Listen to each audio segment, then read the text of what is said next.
Assalamualaikum warahmatullahi wabarakatuh. Bapak Ibu guru hebat, perkenalkan, saya Yayan Malikia SPD, calon guru penggerak angkatan 10 dari SMP Negeri 31 Atap Malingping, Kabupaten Lebak. Pada kesempatan kali ini, saya akan memaparkan kesimpulan dan refleksi dari modul 1.1 Pemikiran Ki Hajar Dewantoro, tugas koneksi antar materi. Salam guru penggerak, tergerak, bergerak, menggerakkan. Pada video kali ini, saya akan menjawab 3 pertanyaan pemantik. Yang pertama, apa yang Anda percaya tentang murid dan pembelajaran di kelas sebelum Anda mempelajari modul 1.1? Yang kedua, apa yang berubah dari pemikiran atau perilaku Anda setelah mempelajari modul ini? Dan yang ketiga, apa yang dapat segera Anda terapkan lebih baik agar kelas Anda mencerminkan pemikiran Ki Hajar Dewantoro? Untuk pertanyaan pertama, apa yang Anda percaya tentang murid dan pembelajaran di kelas sebelum Anda mempelajari modul 1.1? Saat melakukan pembelajaran, saya lebih banyak terfokus pada guru atau disebut dengan istilah teacher-centered. Sejauh ini, itu yang saya alami, walaupun tidak selalu seperti itu.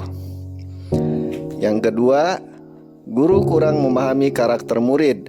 Disadari bahwa sejauh ini, sebelum saya mempelajari modul ini, saya masih belum betul-betul memahami karakter murid.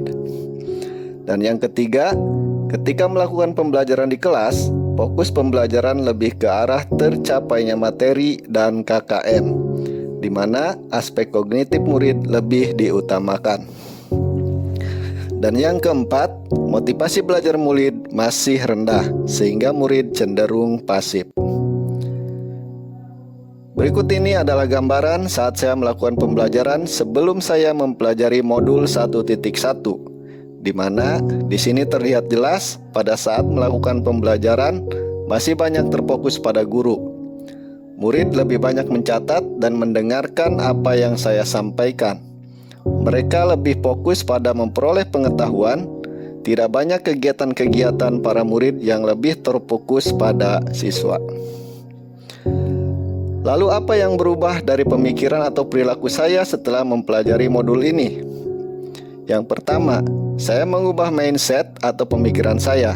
Setelah mempelajari modul ini, saya mendapatkan tambahan pengetahuan bahwa pembelajaran yang dilakukan itu harus terfokus kepada murid atau dengan istilah student-centered, di mana guru menjadi fasilitator untuk mengembangkan atau membimbing siswanya dalam belajar. Yang kedua, guru lebih memahami dan menghargai setiap karakter murid. Yang ketiga, fokus pembelajaran lebih ke arah bagaimana agar anak dapat mengembangkan minatnya sesuai dengan kodrat zaman, menciptakan pembelajaran yang menuntun anak menjadi manusia yang berbudaya dan berkarakter. Yang keempat, motivasi belajar murid meningkat agar siswa lebih aktif dalam belajar. Berikutnya, setelah saya mempelajari modul ini, perubahan pemikiran atau perilaku yang saya alami adalah mengubah perilaku di mana saya yang pertama menjadi suri tauladan yang baik bagi siswa. Yang kedua, memberikan kebebasan kepada setiap murid untuk menyelesaikan tugas-tugasnya sesuai dengan bakat, minat, dan kreativitasnya masing-masing. Yang ketiga, saya harus lebih cermat dan arif dalam melihat bakat murid serta menuntunnya sesuai dengan kodratnya. Selanjutnya, ketika merancang pembelajaran, saya harus merancangnya dengan semenarik mungkin dan menyenangkan. Tentunya hal itu untuk meningkatkan motivasi dalam belajar murid. Agar kelas saya mencerminkan pemikiran Ki Hajar Dewantoro, maka yang dapat segera saya terapkan adalah yang pertama, merancang pembelajaran yang menyenangkan dan interaktif. Yang kedua, menerapkan konsep Merdeka Belajar dan mengintegrasikan pembelajaran dengan pencapaian profil pelajar Pancasila. Yang ketiga, menerapkan pembelajaran yang berbasis kearifan lokal dan budaya setempat. Dan yang keempat, menerapkan pembelajaran yang lebih mengutamakan aspek budi pekerti. Selanjutnya yang kelima adalah menerapkan pembelajaran yang sesuai dengan kodrat alam dan kodrat zaman. Dan yang terakhir adalah menerapkan pembelajaran yang menuntun siswa ke arah yang lebih baik atau yang dikenal dengan sistem AMO. Berikut ini adalah gambaran pembelajaran yang saya lakukan setelah mempelajari modul 1.1, di mana saya melakukan perubahan metode yang semula ceramah dirubah dengan metode diskusi. Kemudian pembelajaran terlihat lebih menarik dan lebih terfokus kepada murid. Mereka merasa senang dan merasa dibimbing dengan sebaik-baiknya oleh guru. Kesimpulan, dasar-dasar pemikiran Ki Hajar Dewantoro sejatinya harus segera diterapkan dalam proses pembelajaran di kelas atau di sekolah. Pendidikan adalah menuntun anak sesuai dengan minat dan bakatnya. Pendidikan bukan hanya ilmu akademis saja, namun perlu penanaman budi pekerti yang baik.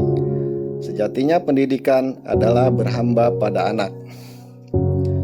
Sebagai guru, kita harus senantiasa mengingatkan semboyan Ki Hajar Dewantoro agar semangatnya terus bertambah. Semangat ing ngarso sung tulodo. Sebagai guru, kita harus menjadi suri tauladan bagi semua, membimbing dan mengarahkan agar anak-anak tumbuh menjadi jati dirinya. Yang kedua, ing madya mangun karso. Dengan semangat ini, guru menggerakkan dan membangkitkan ide-ide serta mendorong anak-anak untuk berkarya menjadi generasi yang berdaya. Yang ketiga, semangat tuturi handayani. Dengan semangat ini, guru memberi dorongan dan arahan untuk membantu anak-anak untuk mencapai cita-citanya menjadi manusia yang berilmu dan berbudi. Guru harus bisa menjadi teladan yang baik, karena sosok guru adalah digugu dan ditiru. Demikian yang dapat saya sampaikan, semoga bermanfaat. Salam guru penggerak. Assalamualaikum warahmatullahi wabarakatuh.